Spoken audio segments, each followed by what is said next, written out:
Halo, selamat datang kembali di channel United Identity, channelnya fans Manchester United yang selalu berpikir logis dan sistematis. Em, ada beberapa bahasan, ya. Ada satu bahasan gitu sama satu berita lah yang berkaitan dengan si pejuang kebebasan Jadon Sancho gitu ya.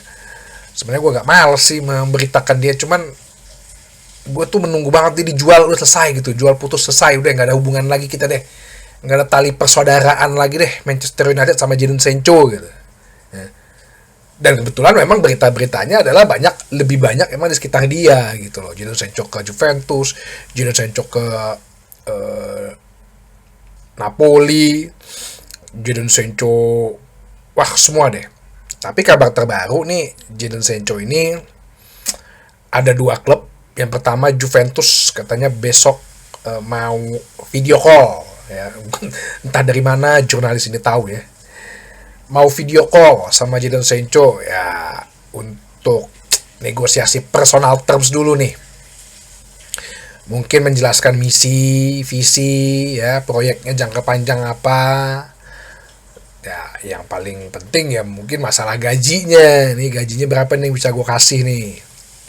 Kemarin dong gue beritakan kita mau jadi money changer, tukar menukar pemain yang ditawarkan oleh Juventus kalau misalnya formasinya apa prosesnya adalah tukar menukar gitu ya, proses transfer ini antara Dusan Vlahovic dan Douglas Luiz. Gue bahas kan ya, lebih baik sih kalau memang kita butuh gelandang Douglas Luiz. Kita nggak tahu nih striker Dusan Vlahovic di Serie A aja dia belum proven ya, belum jadi top scorer juga, nggak membawa Juventus kemana-mana.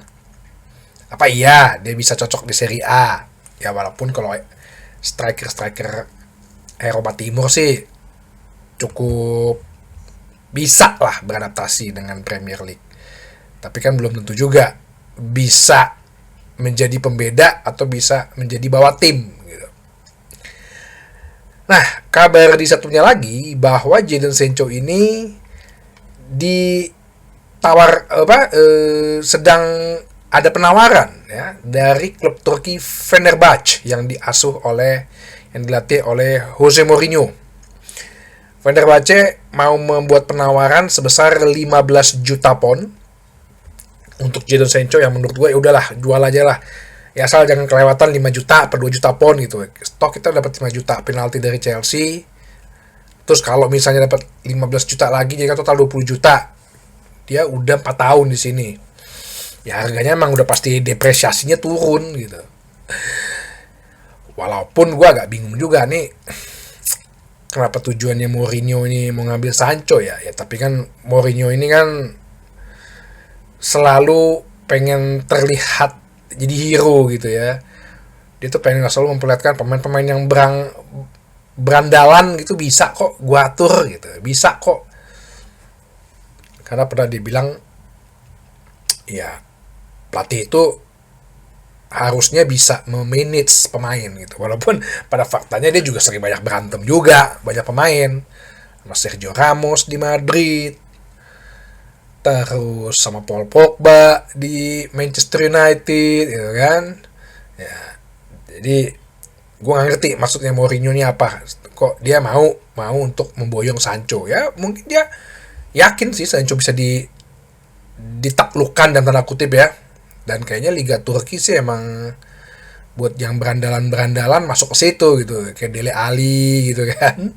Kayaknya kemana-mana udah ya udah situ aja deh loh, ke Turki deh ya.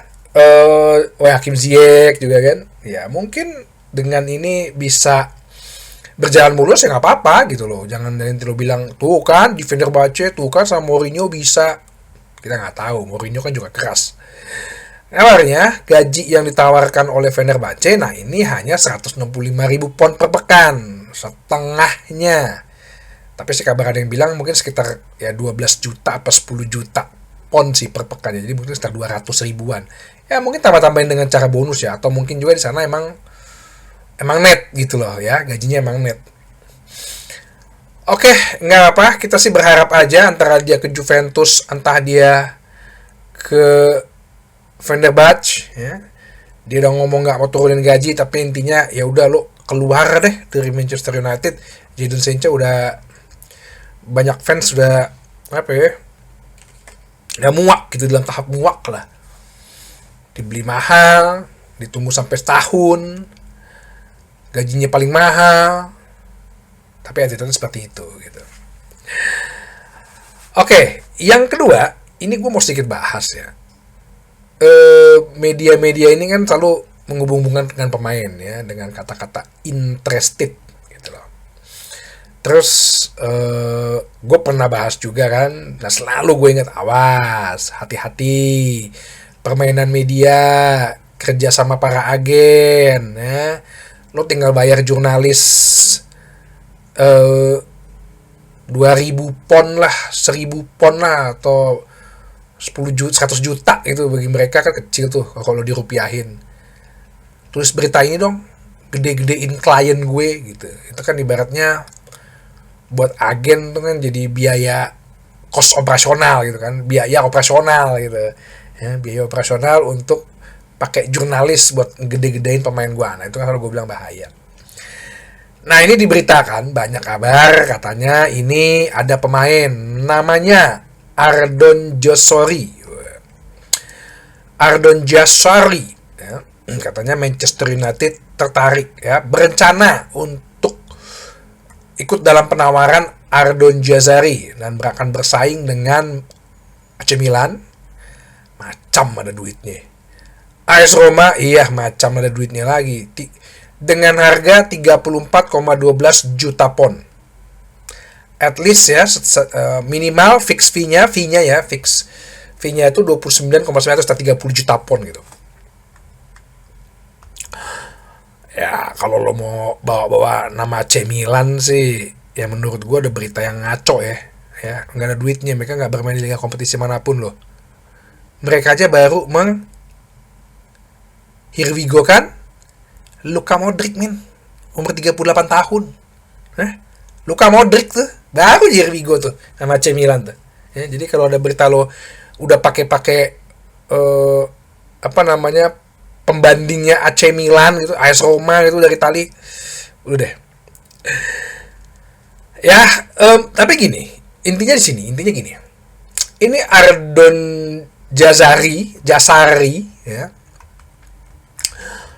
Pemain berkebangsaan Swiss ya, posisinya defensive midfielder ya, mungkin dihubung-hubungkan karena Manchester United katanya butuh gelandang bertahan yang kuat, tinggi 181, masih muda, umur 22 tahun, bermain di klub Belgia, Club Brugge ya. Posisinya defensive midfielder atau bisa jadi midfielder, kakinya preferred left ya, baru setahun dia di FC Brugge ya, dengan fee 6 juta. Pencapaiannya 52 kali permainan, 4 gol, 6 assist. Gini, kayaknya kalau udah ada media berita menghubungkan pemain muda nggak lo kenal dari liga bukan Inggris, kayaknya udah pasti rubbish deh. Dan kalau pun emang itu betul, ya menurut gue lucu aja Manchester United untuk merekrut pemain-pemain muda untuk sekarang ya, untuk saat ini nih. Karena satu, kemarin kan Omar Barada bilang bahwa ya kita mungkin akan banyak pemain-pemain muda kita rekrut. Yes, oke. Tapi kan untuk nanti nih, jalan ke depannya nih, 2, 3, 5, 10 tahun ke depan. Ya. Apalagi ada target besarnya katanya 2028 juara Premier League. Tapi untuk saat ini nih Juni Juli 2025 ini sampai Agustus sampai nanti 2026, Manchester United tuh nggak butuh dulu deh pemain muda nggak dikenal wonderkid lah apa sih istilahnya dari liga di luar Inggris gitu. Karena lu harus butuh pemain yang udah cepet jadi, beradaptasi, jalan siap 100% di 5 pertandingan awal yang katanya berat itu ya. Udah bisa bermain, gak ada lagi pemain tuh ya butuh adaptasi 1-2 bulan. Dulu kan kita ngambil Ugarte nggak dipasang, si Ten Hag alasannya ya dia butuh adaptasi itu butuh 2-3 bulan. Højlund juga gitu ya, dia butuh adaptasi 2-3 bulan. Enggak, kita lagi nggak butuh itu. Manchester United ya, tim direksi, lu peringkat 15 kemarin, nggak punya gelar. Sir Alex Ferguson terjelek posisinya ya peringkat 13 di saat Liga bukan Premier League namanya waktu itu. Lu peringkat 13 Manchester United, 5 pertandingan awal lu ya susah. Ini para direksi ya, fans juga harus sadar gitu, jangan usah berhayal cari wonderkid siapa gitu ya, nggak usah, kan udah pernah gue bahas kan, udah deh, nggak usah cari-cari wonderkid dulu lah, carilah yang udah proven di Premier League. Ya Matheus Cunha bener menurut gua, Buemo bener menurut gua. Mau cari gelandang bertahan, kemarin kan gue udah pernah bahas, mungkin Bissouma yang di Tottenham Hotspur. Ya udah, kalau Sancho memang mau nuker, ambil Douglas Luiz yang di Aston Villa di Premier League, dia udah proven, udah berhasil, udah bagus, dia bisa. Atau mungkin nanti ujung-ujungnya si Joe Palinha-nya Bayern Munchen yang katanya udah umur 30, ya mungkin tuh dengan opsi murah mungkin bisa pinjem dulu. Tapi seperti kata Ruben Amorim bilang, di game awal kita harus udah 100%, menurut gua makin harus 200% siap. Udah nggak ada lagi yang namanya penyesuaian, adaptasi pemain luar yang kaget dengan kultur bermain Inggris yang kayak orang berantem, nggak ada lagi.